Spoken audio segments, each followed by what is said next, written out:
State paper 2 में CDP में 2018 में जो क्वेश्चंस एग्जाम में पूछे गए थे उन क्वेश्चंस का मैं यहाँ पे सॉल्व पेपर लेके आया हूं, ठीक है ना। तो आइए एक एक करके आपको देखते हैं कि कौन कौन से क्वेश्चन आपके सीडीपी के 2018 में पूछे गए थे। तो 30 क्वेश्चन का ये पूरा सेट है। तो सबसे पहले क्वेश्चन नंबर 1 की बात करते हैं। तो क्वेश्चन नंबर 1 क्या दिया है? क्वेश्चन नंबर 1 दिया है सृजनात्मकता को डैश की अवधारणा से संबंधित माना जाता है। किससे माना जाता है? तो ऑप्शन नंबर 1 दिया है रवादार बौद्धिकता से, दूसरा दिया है अविस्तृत सोच से, तीसरा दिया है विविध सोच और चौथा दिया है द्रव्य बौद्धिकता। तो यहां पर जो आपका ऑप्शन नंबर 3 है वह आपका सही है और वह क्या है? विविध सोच, यानी सृजनात्मकता को विविध सोच की अवधारणा से संबंधित माना जाता है, ठीक है ना। क्वेश्चन नंबर 2 देखिए, किसी भाषा के स्वीकृति ध्वनि संयोजनों को इसके डैश नियमों के अंतर्गत बताया जाता है। तो ऑप्शन नंबर 1 दिया है व्याकरणिक, नंबर 2 दिया है वाक्यात्मक, नंबर 3 दिया है विभक्ति विषयक और नंबर 4 दिया है ध्वनि संबंधी।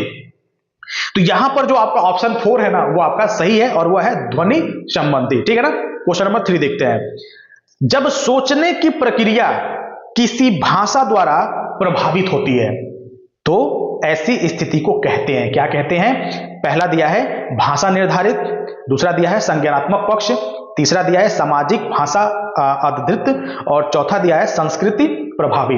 तो यहां पर जो आपका ऑप्शन नंबर 1 है भाषा निर्धारित वह आपका यहां पे सही है, ठीक है ना। ये सारे क्वेश्चन 2018 के कह सकते हैं कि एग्जाम में सीडीपी में पूछे गए थे। 30 क्वेश्चन है, पूरा ध्यान से एक एक करके देखिए और लास्ट में मुझे बताइएगा कि आपने 30 में से कितने क्वेश्चन आपने सही किए, ठीक है ना। चलिए चौथा क्वेश्चन देखते हैं। चौथा दिया हुआ है अपने अनुभव और सुझावों के आधार पर उपकरणों में खराबी के कारण की परिकल्पना का परीक्षण कर रवि उपकरण की मरम्मत करता है।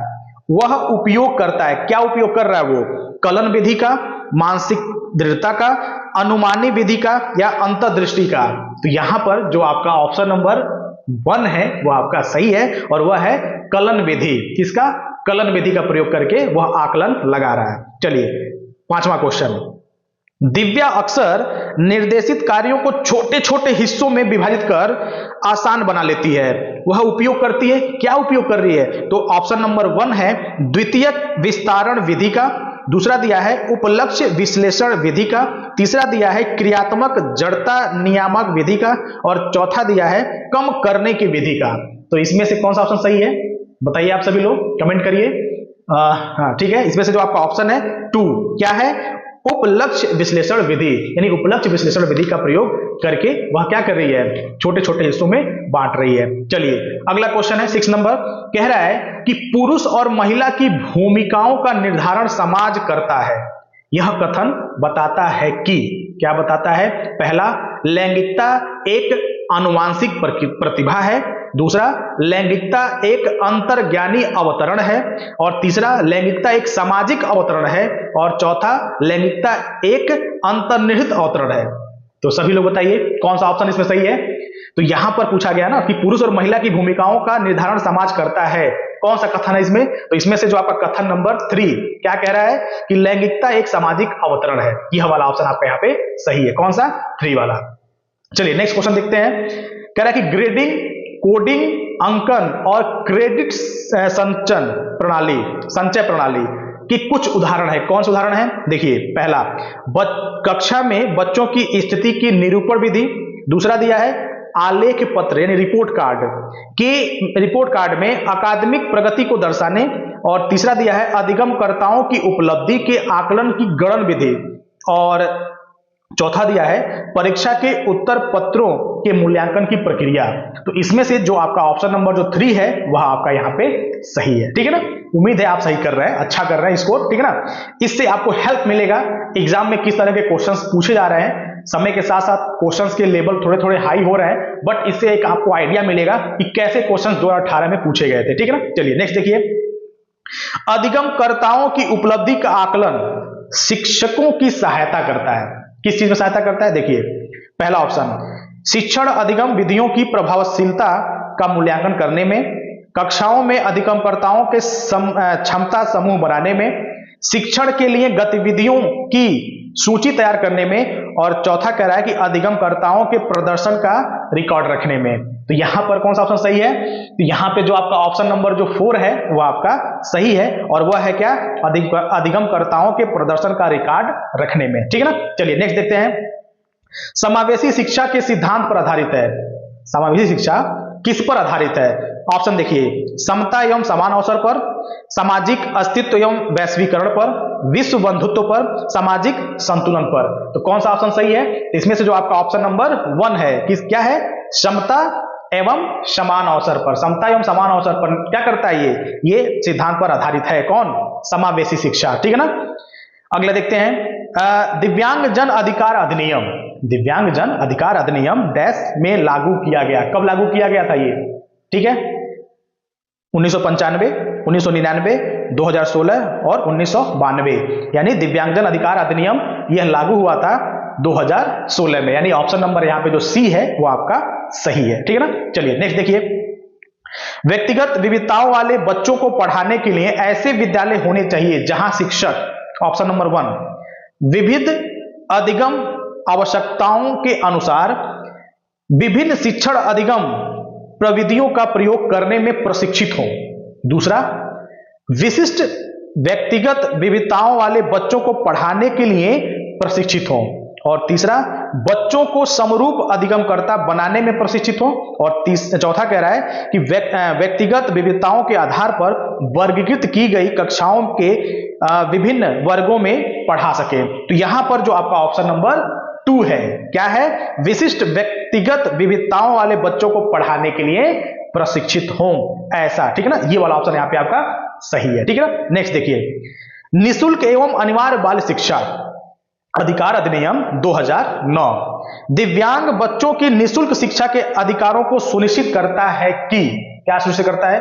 4 ऑप्शन आपके सामने है। पहला है 3 वर्ष से 18 वर्ष तक के लिए, दूसरा दिया है 6 वर्ष से 14 वर्ष तक के लिए, तीसरा कह रहा है कि 6 वर्ष से 22 वर्ष तक के लिए, चौथा कह रहा है 6 वर्ष से 18 वर्ष तक के लिए। तो कौन सा ऑप्शन यहाँ पे सही है? तो यहाँ पर जो आपका ऑप्शन नंबर 2 है, 6 वर्ष से 14 वर्ष तक के लिए, यह वाला ऑप्शन यहाँ पे क्या है? बिल्कुल सही है। ठीक है ना। नेक्स्ट देखिए, विविध अधिगमकर्ताओं के लिए सुगम्य स्वरूपों में शिक्षण अधिगम सामग्रियों द्वारा सामग्री प्रदान करने का तात्पर्य है। क्या है? पहला, शिक्षण व्यावसायिकता की सार्वभौमिकता संहिता, और दूसरा दिया है शिक्षण के सार्वभौमिक मानववादी दृष्टिकोण, तीसरा दिया है अधिगम की सार्वभौमिक संरचना, और चौथा दिया है सार्वभौमिक समावेशी शिक्षा के नैतिक विचार। तो इसमें से कौन सा ऑप्शन आपका सही है? तो इसमें से जो आपका ऑप्शन है, ऑप्शन नंबर 3, वो आपका यहाँ पे सही है। नेक्स्ट देखिए, स्व जागरूकता एवं संज्ञानात्मक क्षमताओं का नियंत्रण, जैसे योजना बनाना, समीक्षा करना और संशोधन करना इत्यादि में अंतर्निहित है। किसमें आता है ये सारी तीनों चीजें? योजना बनाना, समीक्षा करना, संशोधन करना, किसमें आता है? तो ऑप्शन नंबर 1 कह रहा है संज्ञान बोधन में, दूसरा कह रहा है संज्ञान में, तीसरा कह रहा है समायोजन में, चौथा कह रहा है केंद्रीकरण में। तो किसमें आता है? तो यह आपका ऑप्शन नंबर जो 1 है, जो कह रहा है कि संज्ञान बोधन, तो ये तीनों संज्ञान बोधन में आते हैं। ठीक है ना। तो ऑप्शन नंबर 1 सही है। अगला क्वेश्चन देखिए ध्यान से, जब बच्चे प्राप्त की गई सूचनाओं की व्याख्या करने के लिए अपने अनुभवों के आधार पर सोचते हैं तो उन्हें कहा जाता है, क्या कहा जाता है? ऑप्शन नंबर 1 सृजनात्मक सोच, दूसरा अमूर्त सोच, मूर्त सोच, प्रतिक्रियावादी सोच। तो इसमें से जो आपका ऑप्शन नंबर 1 है वह है सृजनात्मक सोच। तो सृजनात्मक सोच वाला ऑप्शन यहाँ पे क्या है? ऑप्शन नंबर 1 यहाँ पे सही है। ठीक है ना। नेक्स्ट क्वेश्चन देखिए, नेक्स्ट दिया हुआ है, अधिगमकर्ताओं को व्यक्तिगत क्षमता के आधार पर उनकी कठिनाइयों के विभिन्न स्तरों को ध्यान में रखते हुए पढ़ाने की विधि को क्या कहा जाता है? ऑप्शन नंबर 1 चयनित अनुदेशन, नंबर 2 सटीक शिक्षण, नंबर 3 त्रुटिहीन अनुदेशन, और नंबर 4 विभेदी अनुदेशन। क्या कहते हैं यहाँ पे? तो यहां पर जो आपका ऑप्शन नंबर 4 है वह आपका बिल्कुल सही है, विभेदी अनुदेशन, यह आपका सही है। चलिए अगला क्वेश्चन देखिए, प्रतिपालन अधिगम का एक विशिष्ट चरण है। कह रहा है कि प्रतिपालन अधिगम का क्या है? एक विशिष्ट चरण है जो अधिगम के चरण का क्या है? पूर्ववर्ती है। तो देखिए, अभिप्रेरण, आत्मनिर्भरता, सामान्यीकरण और अधिग्रहण। तो यहां पर जो आपका ऑप्शन नंबर जो 3 है वह आपका क्या है? सही है। ठीक है ना। और वह क्या है? सामान्यीकरण। चलिए अगला क्वेश्चन देखिए, कह रहा है कि जनजोग का यह मानना है कि संज्ञान और भाव होते हैं, क्या होते हैं? ऑप्शन स्वतंत्र होते हैं, अंतर संबंधित होते हैं, एकीकृत होते हैं, अन्योन्य आश्रित होते हैं। क्या होते हैं इसमें से? तो जो ऑप्शन नंबर 1 यहां पर है क्या है? स्वतंत्र, ठीक है ना, स्वतंत्र होते हैं, यह आपका यहां पर सही है। अगला देखिए, पहले से सीखे हुए कार्यों में सुधार लाने के लिए शिक्षक बच्चों को प्रदर्शन देकर सिखा रहा है, वह शिक्षण की कौन सी विधि है? मतलब कौन सी विधि का प्रयोग कर रहा है शिक्षण के? पहला अवलोकन विधि, संशोधन विधि, प्रतिरूपण विधि या अनुकरण विधि? बताइए आप सभी लोग, कौन सी विधि का यहां पे उपयोग हो रहा है? तो यहां पर जो उपयोग हो रहा है आपका अवलोकन विधि, यानी ऑप्शन नंबर 1 यहां पे क्या आपका सही है, ठीक है ना। अगला देखिए, मैनन और जेनिस, ठीक है ना, मैनन और जेनिस के अनुसार निर्णय लेने वाले बच्चे समस्या का विश्लेषण करते हैं, विकल्पों की सूची बनाते हैं और इसके फायदे और नुकसान के प्रत्येक पहलू पर विचार करते हैं, उसका व्यवहार प्रस्तुत करता है। क्या प्रस्तुत कर रहा है उनका व्यवहार? सतर्क, निर्वर्तमान, निरंकुश, चौकस। क्या यहां पे प्रस्तुत कर रहा है? तो यहां पर जो है सतर्क, जो ऑप्शन नंबर 1 है सतर्क, यह आपका बिल्कुल सही है, ठीक है ना। नेक्स्ट देखिए, एक समस्या सुधारक बच्चा डैश विचार के आधार पर कथनों की सच्चाई या संभावना का मूल्यांकन करता है। कौन सा बच्चा है? समस्या सुधारक बच्चा है, ठीक है ना। तो ऑप्शन दिया है सौंदर्य बोध, दूसरा दिया अमूर्त, तीसरा दिया है तार्किक और चौथा दिया है सृजनात्मक। अब इसमें से कौन सा ऑप्शन आपका सही है? तो इसमें से आपका ऑप्शन नंबर जो 3 है तार्किक, यह वाला ऑप्शन यहां पे क्या है? बिल्कुल सही है। चलिए नेक्स्ट क्वेश्चन की बात करते हैं। जिस दिए गए कार्यों को करते समय बच्चे स्वयं आनंद लेते हैं, ठीक है ना, आनंद लेते हुए अनुभव प्राप्त करते हैं, उसे क्या कहते हैं? मतलब जिस कार्य से, मतलब कोई कार्य हम बच्चों को दे रहे हैं और उस कार्य को पा करके बच्चा बहुत अनुभव फील कर रहा है, बहुत खुश हो रहा है, तो ऐसे कार्य को क्या कहेंगे? पहला उपभोक्ता प्रकार का कार्य, और दूसरा दिया है निर्माणात्मक प्रकार का कार्य, तीसरा दिया है समस्यात्मक प्रकार का कार्य और चौथा दिया है ड्रिल और अभ्यास कार्य। तो यहां पर जो आपका ऑप्शन है ड्रिल और अभ्यास कार्य, ये आपका सही है। यानी ड्रिल और अभ्यास कार्य से बच्चे को क्या आता है? आनंद आता है, बच्चे खुश रहते हैं, ठीक है ना। नेक्स्ट देखिए, बहुसंवेदी शिक्षण अधिगम की प्रविधि में अधिगम संवर्धन हेतु दृश्य, श्रव्य, स्पर्श और संवेदनाओं का एक साथ प्रयोग किया जाता है। तो क्या होता है ये? पहला कह रहा है कि कर्ण कोटर, दूसरा दिया प्रत्यक्षीकरण, तीसरा दिया अवलोकन और चौथा दिया है गतिबोधक। तो यहां पर जो आपका ऑप्शन 4 है गतिबोधक, वो आपका सही है। नेक्स्ट देखिए, शरीर के केंद्रीय भाग से परिधियों या अंगांगों की ओर का विकास क्या दर्शाता है?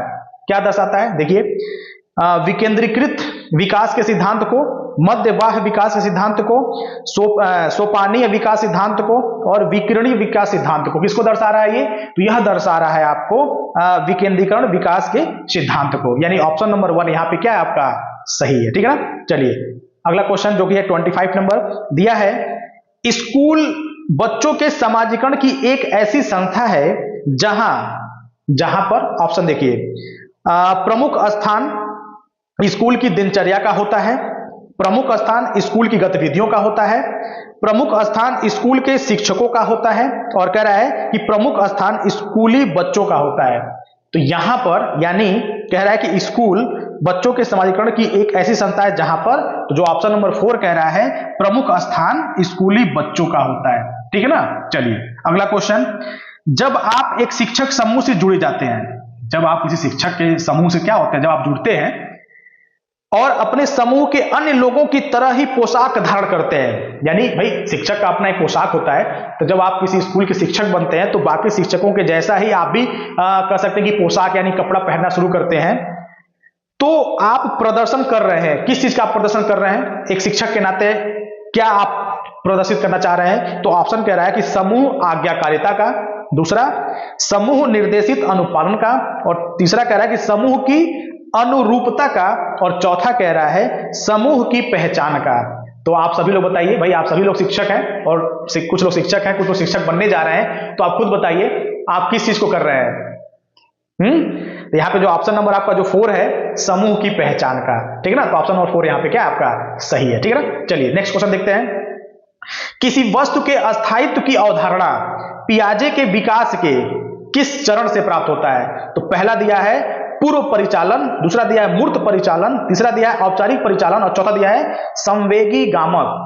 तो यहां पर जो आपका ऑप्शन नंबर 4 है संवेगी गामक, यह आपका सही है। ठीक है ना। नेक्स्ट देखिए, व्यक्तिगत शिक्षा कार्यक्रम की योजना डैश के संदर्भ में बनाई जाती है? तो पहला ऑप्शन दिया है बाल केंद्रित शिक्षा कार्यक्रम, नंबर 2 मुक्त विद्यालयी शिक्षा कार्यक्रम, नंबर 3 ई अधिगम शिक्षा कार्यक्रम और नंबर 4 दिया है विशेष शिक्षा कार्यक्रम। तो यहां पर जो आपका ऑप्शन नंबर 1 है बाल केंद्रित शिक्षा कार्यक्रम, यह आपका सही है। यानी व्यक्तिगत शिक्षा कार्यक्रम की योजना बाल केंद्रित होती है। ठीक है ना, ये ऑप्शन सही है 1 वाला। चलिए अगला देखिए, कह रहा है कि डैश मतलब किस आयु के बोल रहा है, मतलब महीनों की आयु के बीच अधिकांश बच्चे शब्दों को मिलाकर छोटे छोटे वाक्यों में बोलना शुरू कर देते हैं। यानी शब्दों को मिलाकर के वाक्यों का प्रयोग करना किस उम्र के बच्चे, मतलब किस महीने, किस उम्र यानी महीने के बच्चे शुरू करते हैं? तो पहला 18 से 24 महीने के बच्चे, 24 से 30 महीने के बच्चे, 30 से 36 महीने वाले बच्चे और 12 से 18 वर्ष वाले बच्चे, महीने वाले बच्चे। तो यहां पर जो आपका ऑप्शन नंबर 1 है 18 से 24 महीनों की आयु के बीच वाले जो बच्चे होते हैं यह शब्दों को मिला करके वाक्यों का प्रयोग करना क्या करते हैं, सीख लेते हैं। ठीक है ना। अब लास्ट क्वेश्चन है 30 नंबर वाला, कह रहा है कि बुद्धि लब्धि या आईक्यू की अवधारणा दी गई थी बीने के द्वारा, स्टर्न के द्वारा, टर्मन के द्वारा और गैल्टन के द्वारा। तो सभी लोग बताइए किसके द्वारा दी गई थी? तो यह दी गई थी बीने के द्वारा। किसके द्वारा दी गई थी? बीने के द्वारा। यानी ऑप्शन नंबर जो यहाँ पे 1 है वो आपका यहाँ पे क्या है, सही है। तो ये जो आपने पूरा क्वेश्चन देखा 30 क्वेश्चन, ये सीडीपी के 2018 में पूछे गए थे। तो उम्मीद है कि ये सारे आपके क्वेश्चंस काफी हेल्पफुल रहे होंगे और आपने काफी अच्छा स्कोर इसमें आपने किया होगा। तो आप कमेंट बॉक्स में मुझे बताइएगा कि 30 क्वेश्चन में से आपने कितने क्वेश्चन आपने सही किए। और वीडियो अगर अच्छी लगे तो चैनल को सब्सक्राइब कर लीजिएगा और बेल आइकन दबाइएगा और अपने दोस्तों के साथ शेयर करिएगा। ठीक है ना। और मेरे चैनल से जुड़े रहिएगा। धन्यवाद।